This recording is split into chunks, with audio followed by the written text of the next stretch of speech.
Hello everyone and welcome back to my channel. In today's video I'm going to share with you my favorite apps and websites for translating texts. So these will be useful for you if you need to translate anything for your job, for assignments at university, or write general essays or term papers in a foreign language. Most of these are available for many different languages. However, one or two might be specific to my case, but there will almost definitely be an equivalent for your language. I usually use a combination of all the different websites for my translations, and I will also tell you in which case to use which one. Also, I will put all the links for the websites in the description box so you can easily find them. So I like to use the website leo.org, which is also available as an app. It provides translations from German to English and the other way around.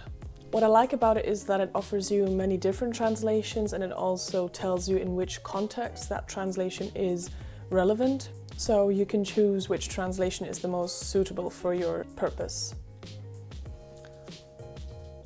If you don't want to translate from or into German, I can also recommend the website DeepL.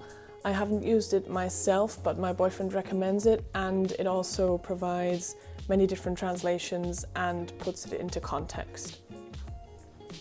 Whenever I translate something and it gives me a word or a phrase that I haven't at least heard before, I always use a second translator to make sure it's correct. For this, I also like to use Google Translate, which is something that almost everyone will have used before. It's easy to use, and it also gives you several different translations and is available for almost every language.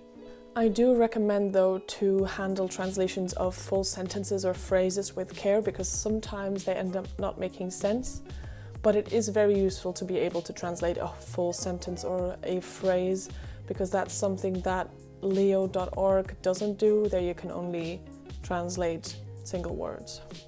Now, when I want to translate something like colloquialisms or just sentences and phrases, I like to use the website Lingoy, which also belongs to DeepL and also offers a variety of different languages. In contrast to other translators, Lingoy works through a combination of the dictionary and a search engine that allows you to access bilingual sentence pairs in a database. As always, you should keep in mind that if something seems a bit off about a translation, it's always best to double check with a different translator.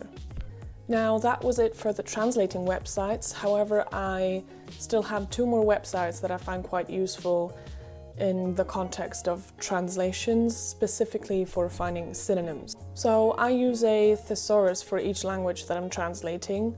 For English, I use the website thesaurus.com, and for German, I use the website Voxicon. Obviously, if you're translating for different languages, you'll have to find a different website, but I'm sure you'll be able to find one. My technique is basically that when I find a translation that I'm not quite satisfied with, I use a thesaurus to find synonyms, and if I still don't find a word that I like, then I translate one of the words into the other language, search for synonyms in the other language, and then I translate it back. And this way you have the best opportunity to find a perfect translation for your purpose.